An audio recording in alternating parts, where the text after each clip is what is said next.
बिस्मिल्लाहिर्रहमानिर्रहीम अस्सलाम वालेकुम। जेकर इंट्री टेस्ट में असांखे हिन क़िस्म जा प्रॉब्लम मिलन त असां उनखे कीअं सॉल्व कंदासीं अॼु अचो इहो सिखूं। सपोज़ कयो असांखे प्रॉब्लम थो मिले त सेंटर ऑफ सर्किल जेको आहे हिन जो छा थींदो, हिन इक्वेशन असांखे गिवन आहे, हिन जो सेंटर ऑफ सर्किल छा थींदो मालूम करे ॾेखारियो। हाणे असां कीअं लहंदासीं यादि करे छॾियो। विदिन सेकंड्स में जेको आहे असां हिन जो जवाबु जेको आहे ॾिसो कीअं था कढूं।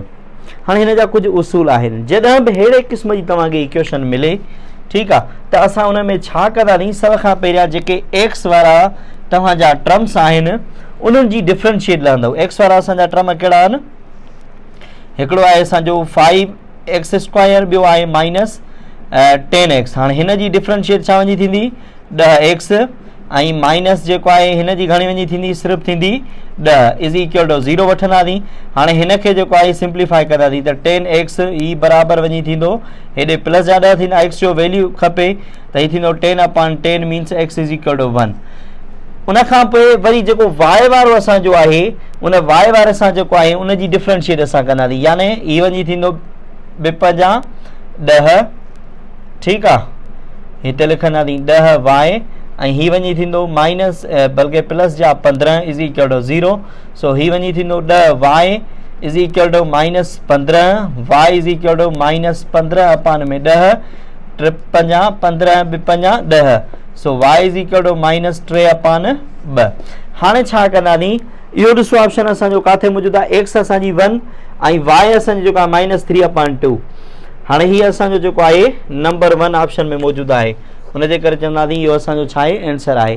हाणे सॉल्यूशन करण जी ज़रूरत कान्हे। अहिड़े क़िस्म जा जॾहिं तव्हांखे प्रॉब्लम मिलनि तव्हां हुनखे विदिन सेकंड्स में जेको आहे एंट्री टेस्ट जे पॉइंट ऑफ व्यू खां सॉल्व करे सघो था। उनखां पोइ जेकर असांखे हीअं मिले, चए थो त the vertex of the parabola, ठीकु आहे। हाणे हिन में ॾिसो वेरिएबल जेको असांजो वधीक मोस्टली रिपीटेड उहो कहिड़ो आहे, उहो असांजो y आहे। त हाणे y जे लिहाज़ खां हिते जेको आहे असां डेरिवेटिव हिन जी डिफ्रेंशिएट लहंदासीं, यानी हिते हिन जी डिफ्रेंशिएट जेको आहे छा वञी थींदी -2y, ऐं हिन जी वञी थींदी +2, ठीकु आहे, इज़ इक्वल टू 0। इहो वठंदासीं त हीउ -2y, हीउ वञी थींदो हीअ प्लस जो ऑर्डर छा थींदो -2, minus minus cancel, 2y is equal to 2। So y जो वैल्यू छा वञी थींदो 1 वञी थींदो। हाणे तव्हां असांखे y मिली वियो। हाणे इहो तव्हां वरी हिन सॼे इक्वेशन में वैल्यू जेको आहे पुट कंदव, जिथे बि तव्हांखे y मिले, यानी x प्लस जेको आहे 8, हिते जेको आहे -1 रखंदासीं, हिते वञी थींदो प्लस जो 2, छो जो y जी जॻह ते 1 रखंदासीं, इज़ इक्वल टू 0। तो x जो वैल्यू हाणे खपे त हीअ वञी थींदा 10, 10 में वञे 1, त हिते घणा बचंदा प्लस जा 9 इज़ इक्वल टू 0, त x इज़ इक्वल टू -9।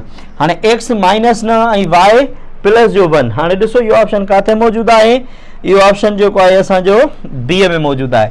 उनजे करे बी चवंदासीं असांजो छा आहे, राइट आंसर आहे।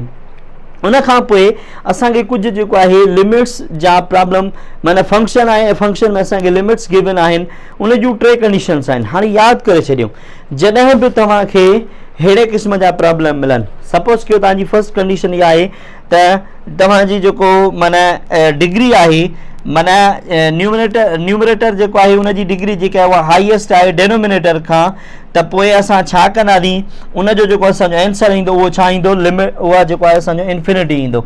अच्छा, उनखां पोइ जेकॾहिं वरी डेनोमिनेटर जी डिग्री जेकी आहे उहा वॾी हुजे न्यूमिनेटर खां, त पोइ उनजो जेको जवाबु ईंदो, ठीकु आहे, उहो असांजो छा ईंदो 0 ईंदो।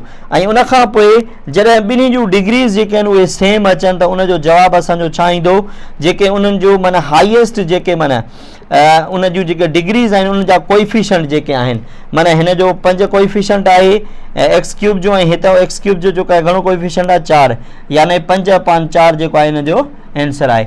सो अहिड़े क़िस्म जा जॾहिं बि तव्हांखे प्रॉब्लम मिलनि इंट्री टेस्ट जे पॉइंट ऑफ व्यू खां, त उन्हनि खे तव्हां ईअं सॉल्व करे सघो था।